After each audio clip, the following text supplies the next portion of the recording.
Welcome to Chicago Jewish Cafe. Today we'll speak to a person who 20 years ago started an organization called ITIM in Israel. He was born in the United States, but made Aliyah and started this organization that helps many people who were not born Jewish according to halacha to move through government bureaucracy, religious bureaucracy, and become Jews in Israel. As I understand, most of those people at this time are people who were born in the Soviet Union and who made Aliyah either themselves or together with their families. And that is one part of it. But another part why I invited Rabbi Farber is because of the change of government in Israel. And it seems like it will affect in a big way the relationship between American Jews and the state of Israel. I mean, until now, there's a lot of hesitation in terms of support that's been there for a number of years on a part of especially Reform Jews and many non-religious Jews. But it seems like that is going to become much stronger feeling. And that is another reason why I invited Rabbi Farber in order to speak. Rabbi, welcome to Chicago Jewish Cafe. Thank you, Alexander, for having me. My first question is, please tell us about your organization, because as I understand, this is one of a kind of organizations in Israel. Yes, so ITIM was founded by myself 20 years ago, a little less than 20 years ago, to help Israelis and Jews around the world navigate the religious establishment in Israel. As many of the listeners are aware, Israel has a very close connection between synagogue and state. There isn't separation of church and state like there is in the States. And because of that, a lot of people who want to live Jewish lives struggle to do so because of government bureaucracy. Over the course of time, we've helped almost 100,000 people navigate Jewish life in Israel, whether it means getting married, getting buried, divorced, or converting to Judaism in Israel. Over the last 10 years or so, we've pivoted a little, and we've created a couple of departments that help try to change things here systemically, meaning the religious establishment isn't always as sensitive as it needs to be to the needs of the Jewish people. And our mission now is to create a religious establishment in Israel that's sensitive to and responsive to the Jewish needs of the Jewish people. So we have a legal department, we have our own conversion court, we have a public policy department, in addition to the bread and butter of our business, which is an assistance center that as I said, helps more than 5,000 families a year.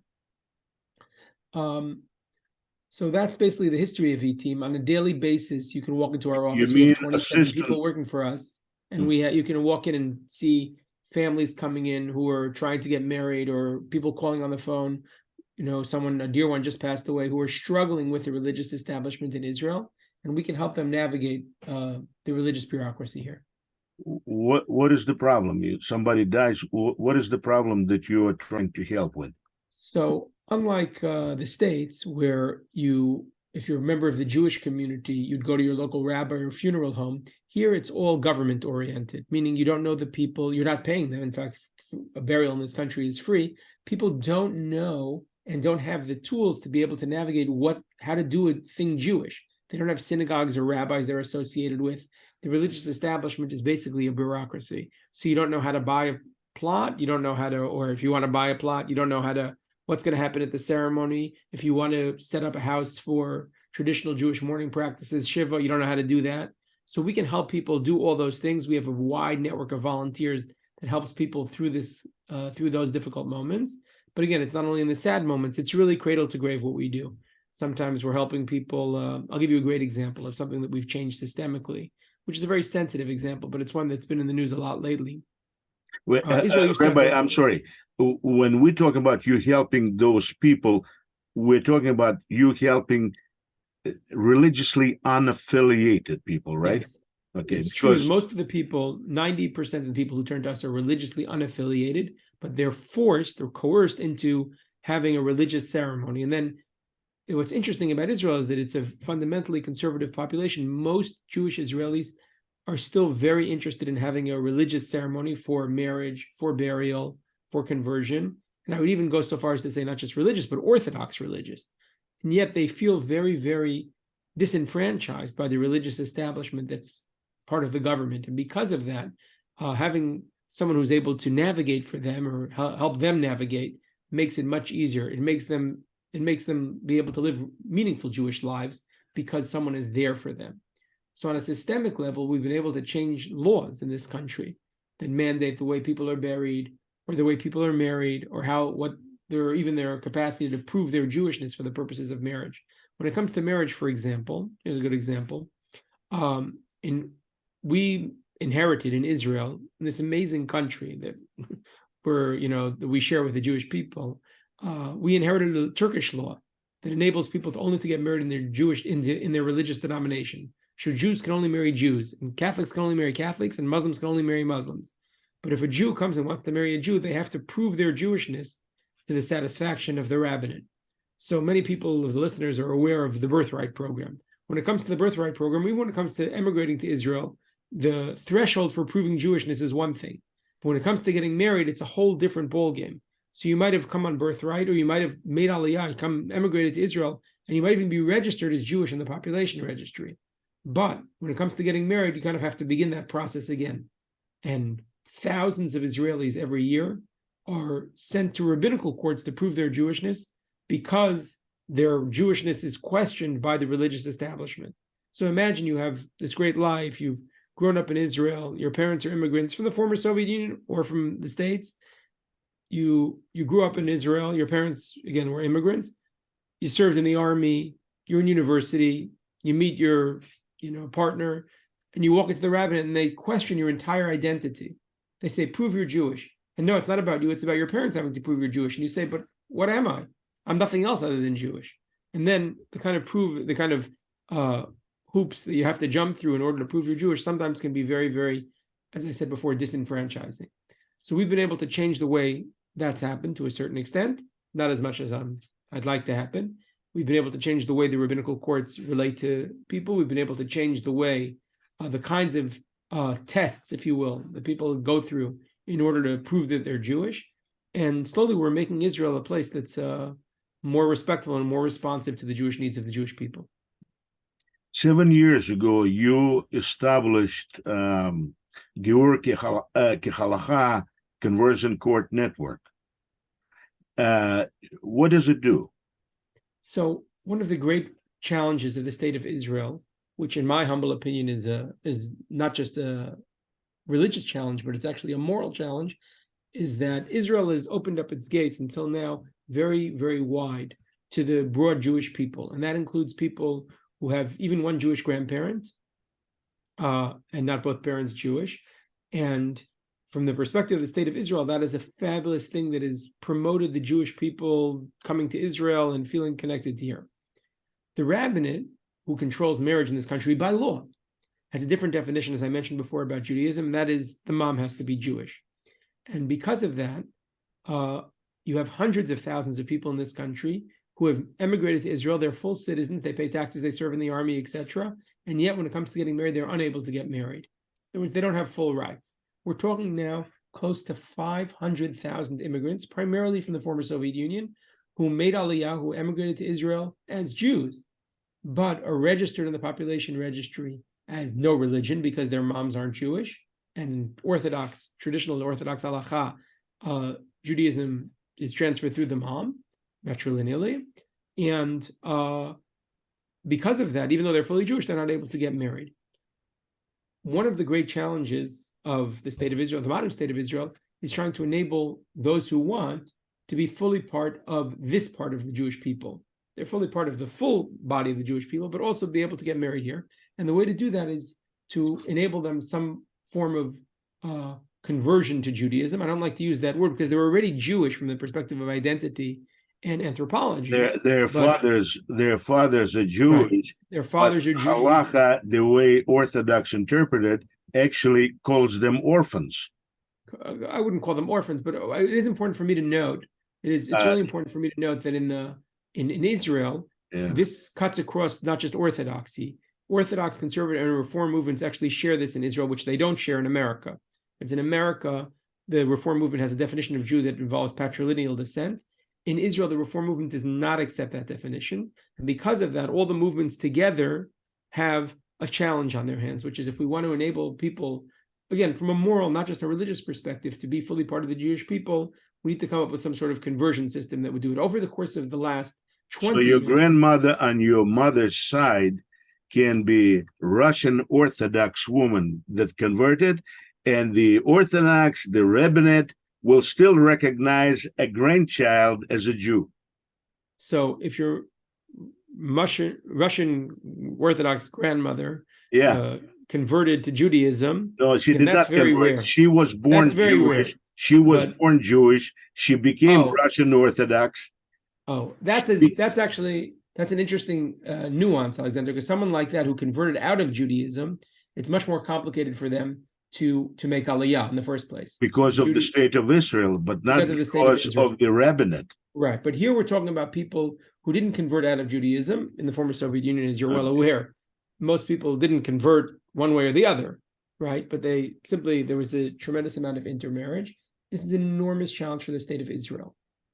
Now, no one wants to force someone to change their identity, and we're very careful at ITIM and ITIM Giyur Kalacha not to say to people, why do you want to be Jewish? Because we see them already from a sociological, anthropological perspective as Jewish. They're fully part of the Jewish people. But we want to try to enable them to be part of what we call the halachic community, but essentially to be able to get married here. And what do you do? How do you do it? Israel. So the state of Israel actually has a conversion program, and it converts a couple of thousand people a year. But in our humble opinion, my humble opinion, and the opinion of some 70 Orthodox rabbis who work with me, and it's important for me to emphasize, Alexander, that I'm an Orthodox rabbi and actually a member of the very rabbinate that sometimes I disagree with and sometimes I fight with or sue or compete with. It's very, very important for us to try to enable them in the best way possible to be fully part of the Israeli system, of the Israeli mainstream. Immigrants have enough challenges. I feel that myself as an immigrant, and my parents were also immigrants, and from Europe to the States. And what we've tried to do is change the system in the rabbinate in many, many ways, by lawsuits, by lobbying, etc. 7 years ago, as you mentioned, we tried to pass a law that would enable more rabbis than the government allows right now to perform conversions. And when that didn't happen, meaning the law wasn't passed, and again, it came up again last year for those who were following the news, we decided to take action ourselves, and we decided to create facts on the ground.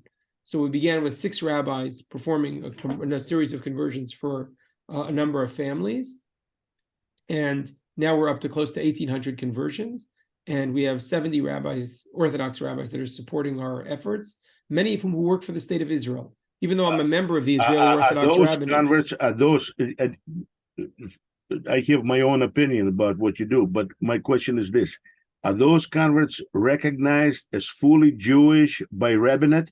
That's an excellent question. The way I like to answer it is that there are 3 layers, I would say, or circles, concentric circles of recognition. The first is within the Israeli body politic. Because there's so many rabbis who are supporting us from the Orthodox community, we have basically won over the consensus of the Jewish people in Israel. Meaning, if we convert a young child, that child, we can pretty much guarantee that child will be able to have a bar mitzvah in a synagogue. Their school will accept their Jewishness, etc. The rabbis who convert will be able to marry already Jew without problems. So, excellent question. The second circle is the one of the Interior Ministry. I mentioned that many people who make Aliyah, who come to Israel, are registered in the population registry as no religion. What we've been able to do through a series of lawsuits is guarantee that people who convert through ITIM Giyur Kalacha are able to be registered as Jewish, meaning they can file, and we do a filing. We've done this for a few hundred people already. People who convert with us are able to we go through a procedure in court, and then the Interior Ministry changes their registration. the way I like to say it, I say it a little tongue in cheek, but it's true, which is there's probably 6 or 7 people in the world who can determine who is a Jew in Israel, and the courts have determined that I'm one of them. I say that again with a lot of humility, but it's Mazel tov. it's You're doing a good thing, the because third I know layer. that few years ago, Rabbi Kamenetsky, who passed away, converted some woman, and the chief rabbinate said no. Right. So now that's to a certain extent solved. But the third area is the area of weddings in Israel. That is an area that we are in, depending on the day, a dialogue with the rabbinate, or a debate with the rabbinate, or a lawsuit with the rabbinate. It depends on the moment. The rabbinate fully recognizes that these conversions are being done by Orthodox rabbis and their own Orthodox rabbis. But there's a political debate about how they're going to get them in. So today, when someone converts with ITIM Giyur Kalacha, we are not able to marry them if it's an adult family, and that is some percentage of our group. Most of the people we convert are children, minors under the age of parents who thought they were Jewish and couldn't prove it to the satisfaction of the rabbinate, and their kids who are growing up in Israel, little kids. We convert their children, but the adults who convert, who want to get married, we marry them outside of the rabbinate for now. That But conversion the hope of is those, that over the course of time, by having created a set of facts on the ground, and that's already happened, the law will change, or the rabbinate will become will recognize that they have to grandfather in our converts. hopefully they will, but maybe they will decide that all of your conversions are worth nothing. So Because it would be very hard for them to decide that, because even they understand that look that's at a this, what political was happening decision. with Ivanka Trump, an Orthodox rabbi, a court converted her, in Orthodox way, but chief rabbinate said no. So the chief rabbinate actually never said no to her. They said, at one point, they said no to one of the rabbis who was involved in her conversion. That is a good example. It's a great example of where we went to the Supreme Rabbinical Court and we argued the case, and eventually we got the rabbi recognized. And again, I'm not going to speak about an individual case, even if it's the daughter of a former president, but it's not my place. But I will say that her conversion, I don't think anybody questions anymore. And again, those are sometimes in Israel, you have to use strong arm tactics a little more in order to get the rabbinate to act not just in a moral way, but in a halachic way, in a religiously appropriate way. That's something that we do. So I have a staff, like I said, of 27 people, and basically we are on the front lines of trying to forge a more respectful and responsive Jewish life and religious establishment in Israel. Wonderful. Ivanka Trump is going to be probably already was very happy, because she's admitted she has kids. But there's a much bigger problem. And the problem is that on many levels, not on just level of Giyur, many people that come to Israel or want to make Aliyah to Israel and that have attended here Reform synagogues or even conservative synagogues have horrific experience of being not recognized as Gerim. So I completely understand and I empathize with that, and that is one of the things I'm fighting for. Meaning, I don't think in the end our people have to be satisfied with many, many members of the Jewish community being disenfranchised from the state of Israel. Quite the opposite. I think the state of Israel, its great message to the Jewish people is that we are, whether you live here in Israel where I am or any place overseas, Israel is partially your home, and you have rights towards, in the state of Israel, and you should feel totally comfortable in the state of Israel. I understand we're at a transitional period in Jewish history right now.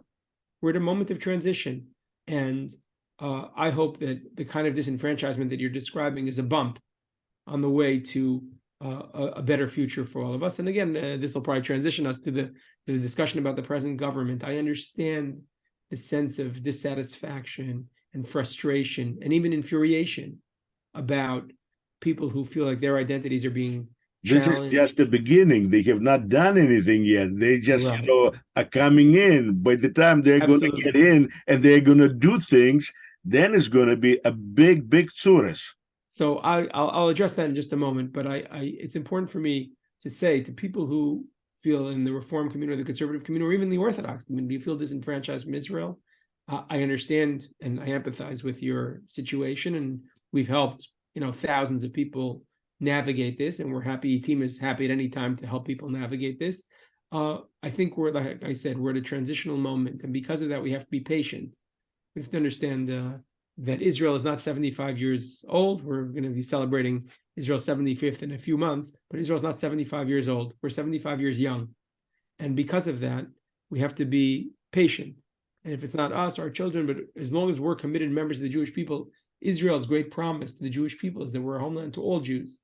And we have a great responsibility and to make Israel a better place. And that's a lot of what Rabbi, I agree with everything I do, and a lot of what I do. I agree with everything you say. However, I have other issues. For example, the guy who is in charge of Natif now, I think his name is Maoz,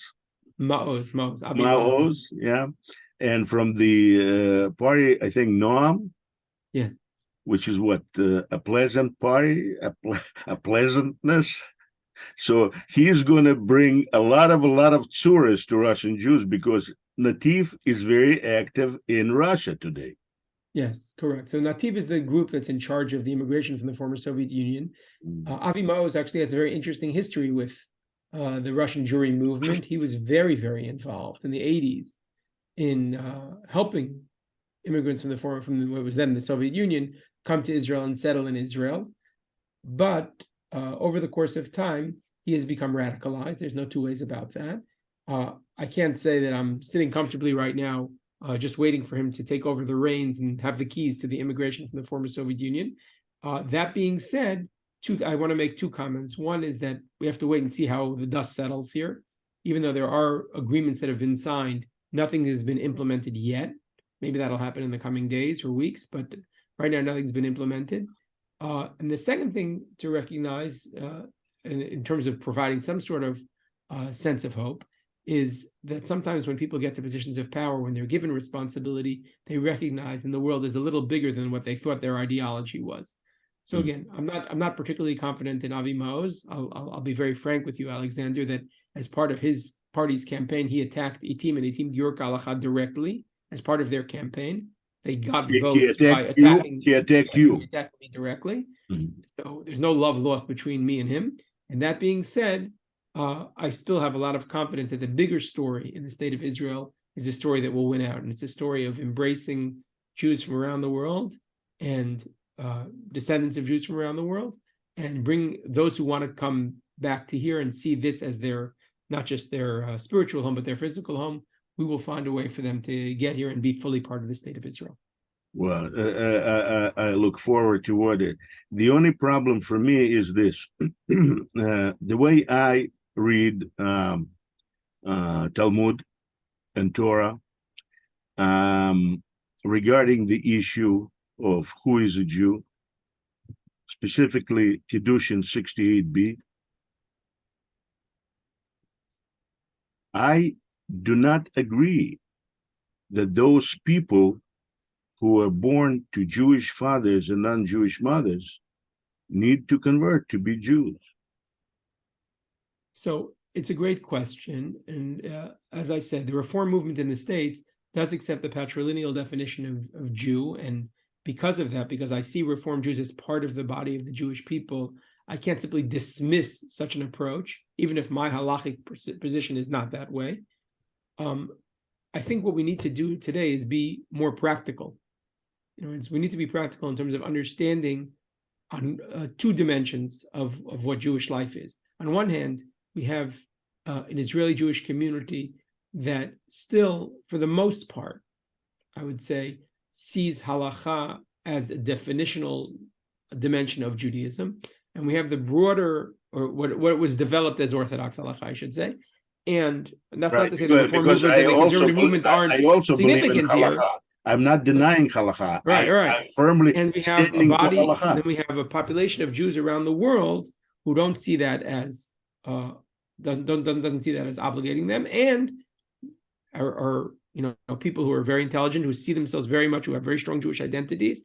And if we're going to succeed, and I don't think there's an alternative to succeeding in what I call the Zionist project, then we have to find a way to bridge that. This isn't the first time that there's been differences between Israel's Jewish community and diaspora Jewish community, right? We have many instances of that in what we call the Jerusalem-Babylon phenomena. This isn't the first time there have been major fundamental definitional differences between what I say in general. I don't want to make overly generalized, but there have been tensions. Those can lead to a rift.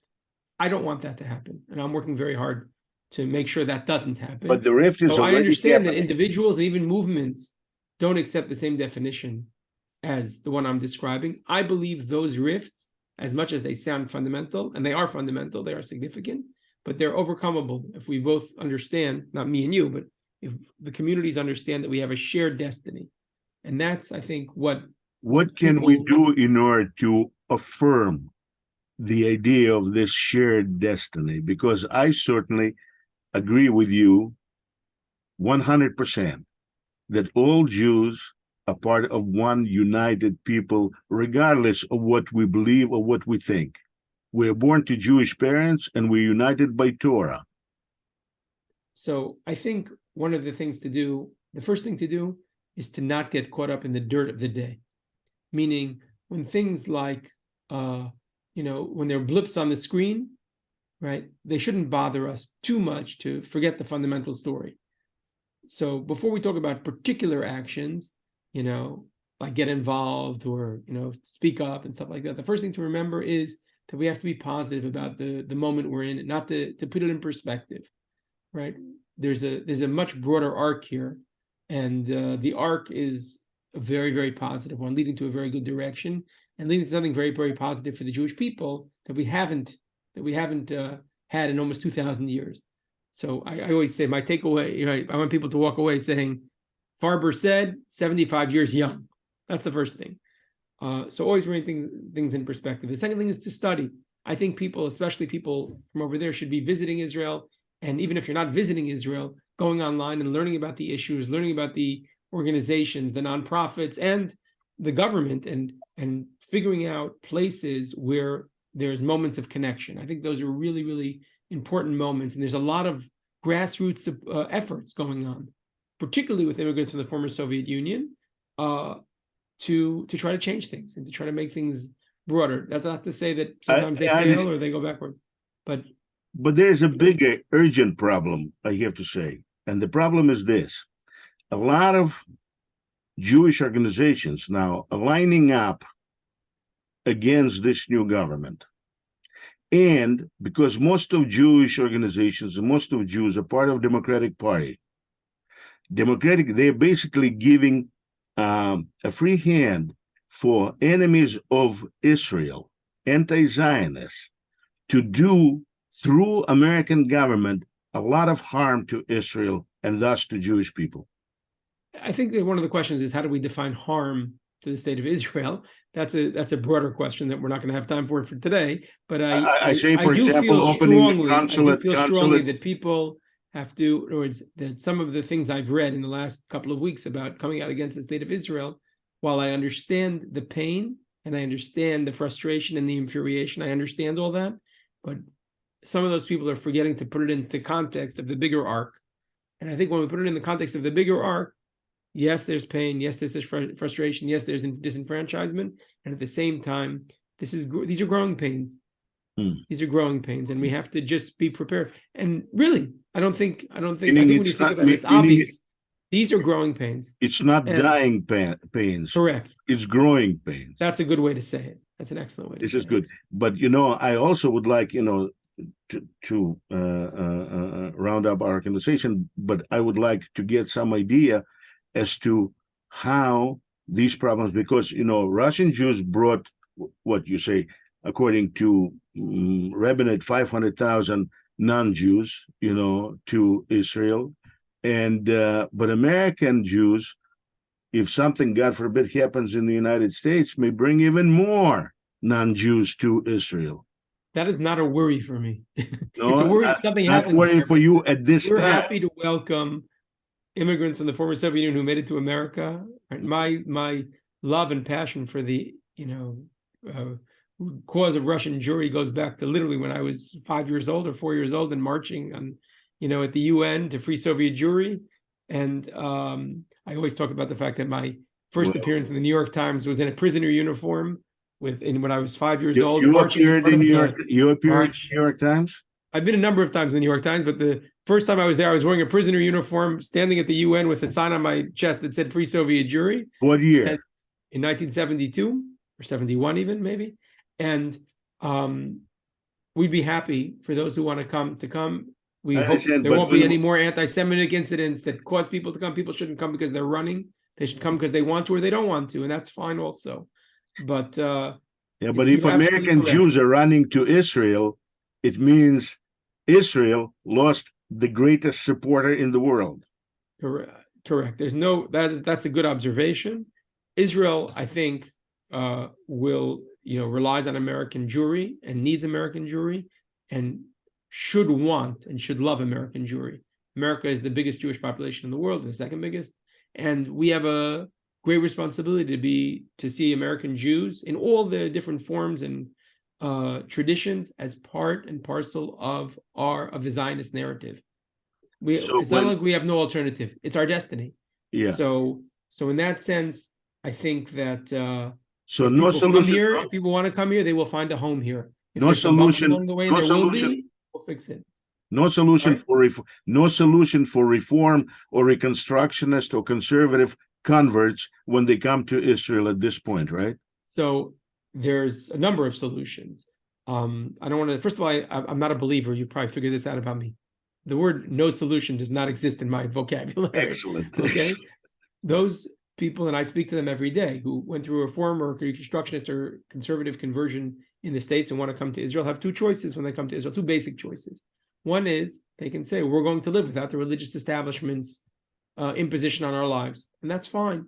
Just like you lived in America without the religion. No, there was no religious establishment that imposed. You can continue living a full Jewish life without the religious establishment. And when it comes time to get married, so you'll get married overseas, and then you'll come back, and your marriages will and be when the time comes to die, where are they getting buried? And when the time comes to die, there is public burial in the facilities here, and they'll be buried, and they can be buried in a Jewish ceremony, and it won't be any different than they are in the States. Yes, such a thing does exist in the law. We've been involved in they're going to be buried next to their relatives, and they can be married, and they can even be buried next to their relatives in most cases, and that can be resolved and can be resolved early on. The alternative is to find a streamlined way to do conversions for these people if they're interested. ITIM Giyur Kalacha sometimes plays a role in those for people who emigrate to Israel, so that we can streamline them into the, so to speak, Jewish population of the state of Israel, which takes care of the issue of burial. It takes care of everything basically besides getting married in the rabbinate. So that's also a possibility, and people turn to us all the time in that situation as well.